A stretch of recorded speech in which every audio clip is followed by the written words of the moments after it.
ReRiseMag.com. Hello everybody, this is Patrick Cosplay with Re-Rise Magazine, and I'm here with Stephanie Young. Alright, so how are you doing today? I'm doing great, thank you. Awesome. How are you enjoying Anime USA? It's fantastic. Is this your first time attending? It is my first time here. It's a wonderful convention.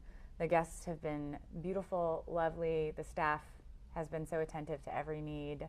Love them, thank you guys. And I just love Washington, D.C. and being here. So overall, it's been a fantastic convention. Awesome, glad to hear it. Alright, so for those who don't know, she's a voice actress, and she's well known for her work with Funimation. She's done voices for Fullmetal Alchemist and One Piece.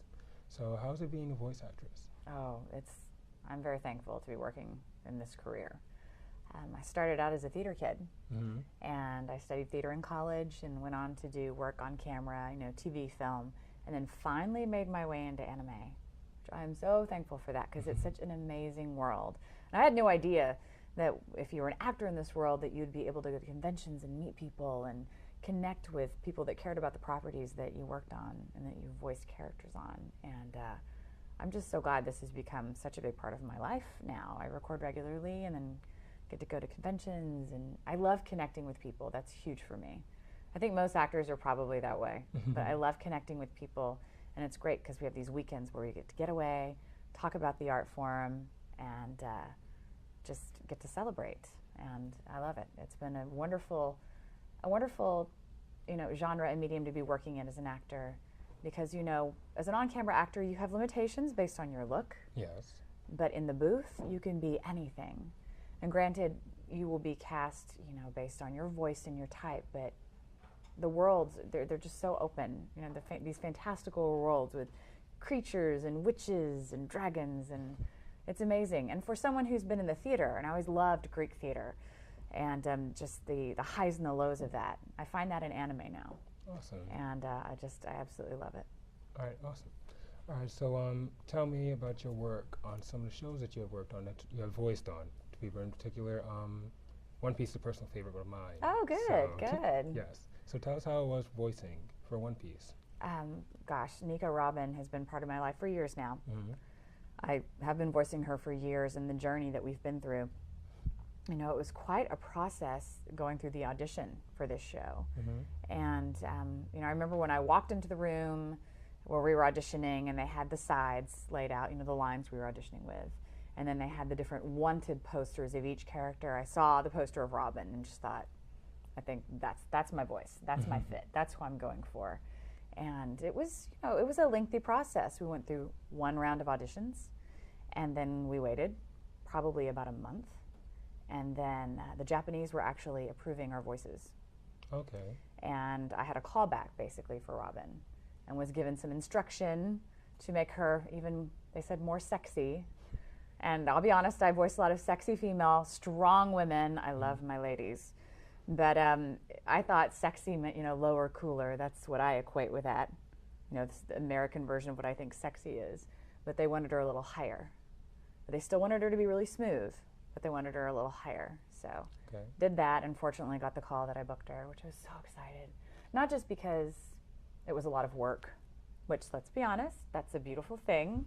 When a character lasts, longer than 24 episodes, or a show goes on for years, for years.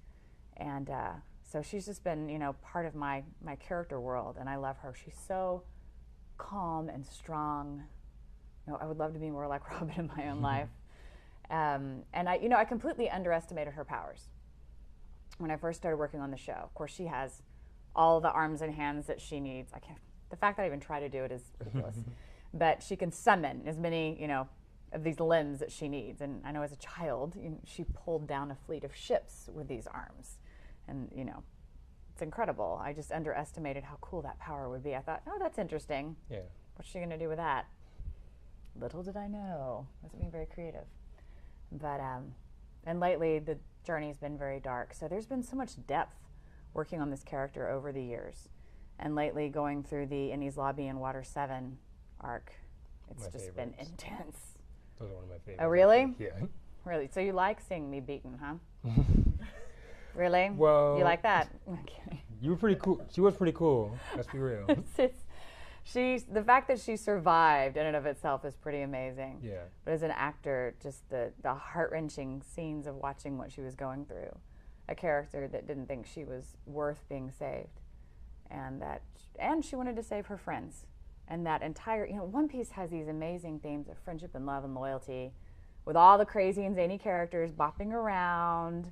When people think of One Piece, some people that don't really know the show just think, oh, it's all fluff. Oh, it's all silly. Well, they clearly haven't seen all the characters' backstories. Yeah. Because that's where it just gets you. And finally getting to her backstory it was very emotional. Just many, many tears, many exhausting hours, but the type of work that when you're done with it, you think, okay, I hope all the fans feel like we've done the story justice, the work that you're proud of. Yeah. And it's so wonderfully written. As an actor, it's just so great to work on something so well written. And Mike McFarlane directed the property and continues to direct it beautifully. Awesome. All right, so let's move away from One Piece for a minute. Tell us about some of the other shows that you worked on. Some that are your favorites besides Nico Robin. Let's see. Well, you mentioned Fullmetal Alchemist Brotherhood. Yes. I, of course, have to mention Olivier, the general, because she would kill me if I didn't. She's fantastic. Such another strong woman. I love these strong women I get to voice. I'll admit, I don't have the inner 5-year-old. I'm not usually cast as a magical girl. They're great.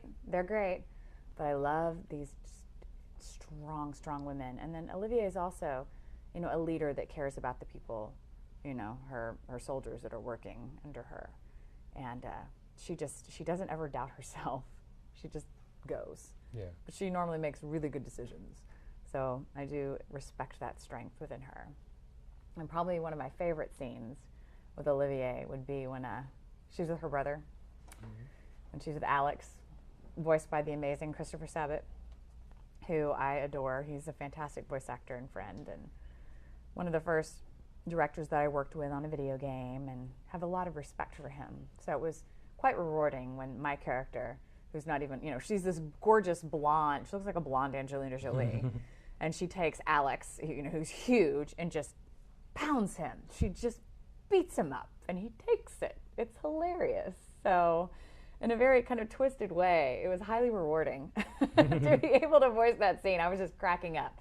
I had to probably do multiple takes because I was just cracking up watching, this gorgeous creature that could, yes, but she is the general, just throw him around. So she's a lot of fun, she's fun, but she's so strong. Olivier is definitely one of my favorite characters. And then Clare in Claymore. I voiced the role of Clare. She, like Robin, a character that goes through quite the bit of growth, starting at a point where she isn't very human, and then as she continues on in the show and her relationship with Rocky develops, and she just this warmth comes through her, and even with all the battles and all of the, battling her inner Yoma and Yoki energy from exploding. I don't know if you've seen the show. A lot of guys like Claymore. It's a great show. Yeah. Lots of, strong female warriors. And just to see her journey was really, really rough, going from being the underdog and then, being able to suppress all of that Yuki energy. But another very challenging character. And then Arachne and Soul Eater.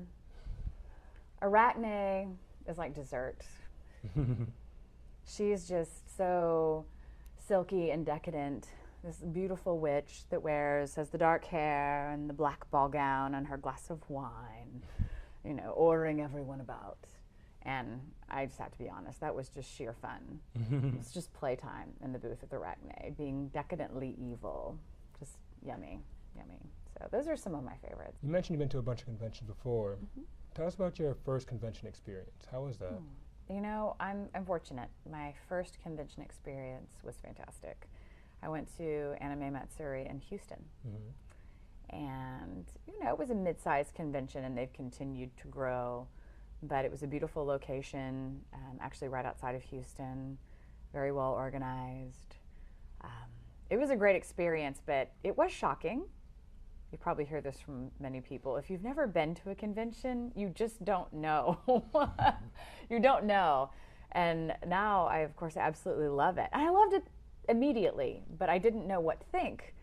you know, I knew that people were going to be in cosplay, but I had no idea it was going to be the best people watching in the world. And then to have an autograph line winding around for you, these people who, you know, loved one of your characters. At that time, I had just finished voicing Junko in Desert Punk, the show that gets in touch with your inner 13-year-old boy. But zany, fun show. And there were a lot of punk fans at this convention. And, you know, it was a little overwhelming, you know, people coming through with the box sets and the signings. But the thing that was so touching is that, you know, when we record, we're alone in a booth. Then you have your director and your engineer, and that's about it. It's very small and solitary. And yeah, it's great. But, you know, that's about it. You might see other people in the hallway. And then go to a convention with thousands of people and then connecting with all these anime fans. That was great. And I knew, I want to do this some more. I want to meet more people. And then being able to go around the country. We even went to Australia last year. Oh, it was so great. That was a fantastic convention. But just meeting people on the other side of the world, but they still connect over the same properties and the same shows. And it's really exciting to see the reach of this art form. Yeah, you know, how vast it is and how kind the people are. You know, when people from the outside just think, they're kind of crazy. They dress up like ninjas and fairies and things I don't understand. But you ask them, well, have you ever talked to these people? They're the kindest people. And I love the fact when you come to these conventions, everyone's so supportive of each other. They just want to tell each other how great they are and how fantastic their cosplay is. And everyone just lifts each other up. And I know I turn it into this big warm ball of fuzzy goodness, but come on, it really is. It's great. It's very positive. So. Yeah, it is. Conventions are all about having fun, so that's why I go to them. A lot of my friends do the same thing, and so there's some problems, but for the most part, we all do the same things, so we should all be able to get along. Yeah. All right. So thank you very much for your time. It's greatly appreciated. Well, so nice to meet you. Thank you for having me. No problem. Nice to meet you too.